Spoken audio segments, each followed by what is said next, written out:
Hoy vamos a ver un análisis comparativo de textos sobre la ortografía en la redacción de informes técnicos. El contenido que se va a tratar hoy va desde la introducción hasta los puntos en los que se ha clasificado la información para hacer este análisis comparativo y por último las conclusiones.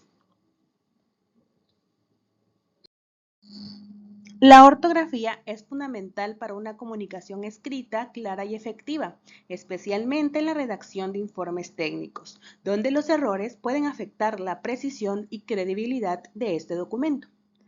Por otra parte, el análisis comparativo es una metodología que permite identificar semejanzas y diferencias entre textos, ayudando a comprender mejor las características de los textos analizados. En este caso, se realizará un análisis comparativo de 3 textos referentes a la ortografía en la redacción de informes técnicos.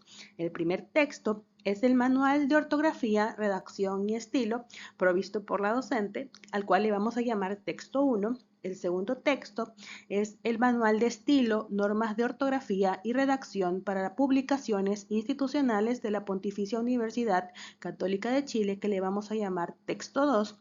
Y como tercer texto tenemos al Manual de Estilo y Redacción de la Secretaría Nacional de Planificación y Desarrollo del Ecuador, al cual le vamos a llamar texto 3.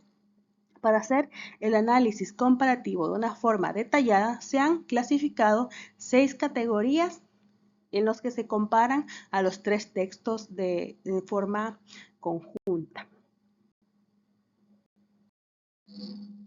La primera categoría analizada y comparada es el uso de mayúsculas y minúsculas.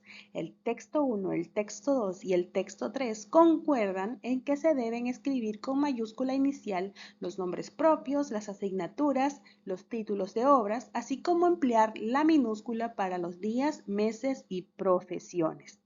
Con respecto a las diferencias que tienen estos 3 textos analizados, podemos decir que el texto 1 habla un poco más sobre la ausencia del punto, tal vez en las letras I y J al escribirlas en mayúscula. También habla del uso correcto de la mayúscula en las palabras con dígrafos, como la CH o la EY, donde la primera letra es mayúscula y la que viene y la segunda letra es con minúscula. En el texto 2 enfatiza un poco más las normas de puntuación y el uso jerárquico de las mayúsculas, recomendando así evitar el uso excesivo de texto en mayúscula. En el texto 3 se amplía el uso de las mayúsculas en contextos administrativos, legales e institucionales. Además, incluye que la mayúscula se debe usar para nombrar acontecimientos históricos y nombres de textos legales. En la diapositiva podemos ver ejemplos de la escritura de mayúsculas con palabras compuestas por dígrafos, además de la mayúscula como agente jerarquizador de texto, y también cuando se habla de obras de arte, obras literarias o de instituciones y de épocas importantes de la historia. Como segunda categoría de comparación tenemos a los signos de puntuación. En esta categoría, los 3 textos refuerzan el valor de la puntuación como herramienta para estructurar, clarificar y jerarquizar la información, aunque cada texto tenga distintos niveles de detalle. Por ejemplo, el texto 1 solo enfatiza el uso de minúsculas después de los 2 puntos como regla general, a excepción de ciertos casos. El texto 2 señala el uso del punto, ya sea seguido, aparte o final, el valor jerarquizador del punto y coma, el valor estructural de la coma, también aborda el uso de paréntesis, signos de interrogación, signos de exclamación, los puntos suspensivos. En cambio, el texto 3 habla de las comillas y de cómo las comillas simples se deben añadir dentro de comillas dobles al momento, si se debe hacer uso de ellas. Además, se dice que las comillas no se utilizan para nombres propios y menciona el uso de corchetes para aclaraciones editoriales. En esta diapositiva podemos observar algunos de los signos de puntuación que podemos o que usamos durante la redacción de textos. Estos nos ayudan, como ya vimos, a tener un papel jerarquizador, a darle estructura a nuestro texto, a darle exclamación, a darle interrogativas, a darle sentido o énfasis en ciertas partes. Y como mencionando el análisis de estos tres textos, podemos decir que el texto número 2 es aquel que detalla de una forma más amplia el uso de estos signos. Como siguiente punto comparado tenemos a la acentuación. Los tres textos analizados coinciden en que se debe hacer un uso correcto de las normas generales a palabras agudas, graves, esdrújulas y sobreesdrújulas. El texto 1 enfatiza el uso de la tilde diacrítica, sobre todo cuando se quiere dar un significado diferente en palabras que se escriben igual, y es esa tilde que les da el significado diferente. En el texto 2 hace una diferencia entre acentuación prosódica y gráfica. Además, aborda casos con palabras compuestas, con monosílabos, con extranjerismos adaptados al español y el uso de la tilde en mayúsculas. Y por su parte, el texto 3 solo se limita a señalar que las mayúsculas también se tildan y que deben aplicarse las normas generales que ya mencionamos al principio.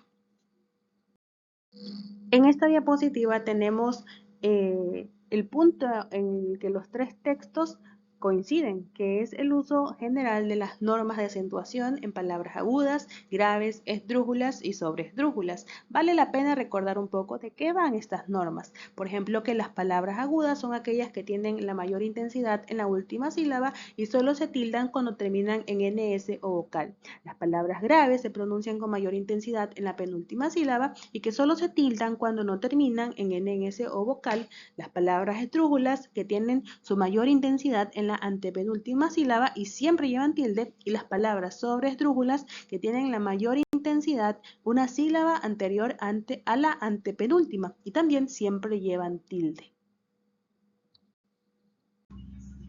En el siguiente punto tenemos las abreviaturas, acrónimos y siglas.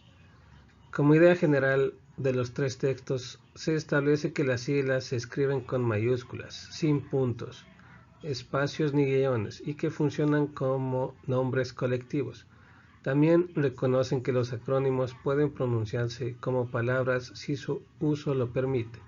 El texto 1 dice que resalta que las siglas pueden pluralizarse, ejemplo las ONG, y que las abreviaturas deben mantener la acentuación gráfica. En el texto 2 aclara que las siglas no llevan tilde ni se escriben en cursiva y amplía la definición de acrónimos. El texto 3 distingue con claridad entre siglas, acrónimos, abreviaturas y símbolos. Estos últimos no se pluralizan, no llevan punto ni tilde y son internacionales.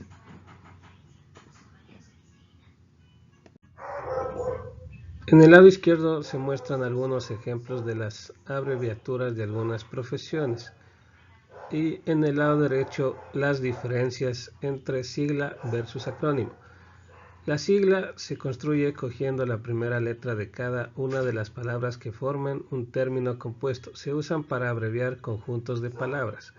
Como ejemplo tenemos la ONU y la OTAN. Acrónimo. Es una nueva palabra que ha surgido por la unión de dos partes de palabras diferentes. Se pronuncian tal y como se escriben y son unas palabras muy utilizadas. Ejemplos: OVNI, Renfe, SIDA. En el siguiente punto tenemos los errores comunes. El texto 1 menciona de forma general los plurales indebidos en siglas y el uso de frases trilladas. El texto 2, errores frecuentes como el queísmo y dequeísmo, además de errores gramaticales con verbos. El texto 3 destaca errores léxicos y construcciones incorrectas, como en base de, en lugar de a base a, o en relación en vez de en relación a. También advierte sobre expresiones como por contra en lugar de por el contrario y señala el uso adecuado de los tiempos verbales y construcciones con que y de que. Aquí mostramos que las siglas no se pueden pluralizar, sí, como decir ONGs, ni TIGs, ni CIDs. Siempre quedan ONG no, sin agregar la S. También tenemos ejemplos de uso incorrecto de palabras. Como digamos el ejemplo, le pidió de que se marchara, que es la forma incorrecta de decir, y la forma correcta es le pidió que se marchara. Datos extra. El texto 1 dice, se orienta a la redacción práctica, expone la estructura básica de un informe, el uso correcto del gerundio, adjetivos y adverbios, promueve el método científico y el análisis, y aclara aspectos gramaticales como los usos de a y en, los cargos femeninos, los verbos haber y hacer y construcciones imprecisas. Texto 2. Enfoque más normativo, detallando reglas sobre números, prefijos, artículos, preposiciones, conjunciones, adjetivos, adverbios y gerundios. Texto 3 se centra en aspectos ortográficos y tipográficos como la escritura de fechas, el uso de coma para decimales y punto para miles, la concordancia en construcciones con se y el uso del verbo haber. La ortografía es clave para la claridad y profesionalismo en informes técnicos, ya que estos documentos influyen en decisiones importantes y requieren alta precisión. Los tres manuales coinciden en las normas ortográficas fundamentales, pero difieren en enfoque. Uno es práctico, otro normativo y funcional, y el tercero técnico y administrativo. El uso correcto de la puntuación y la evitación de errores comunes son aspectos destacados en todos los manuales, ya que ayudan a estructurar la información y mejorar la calidad del texto.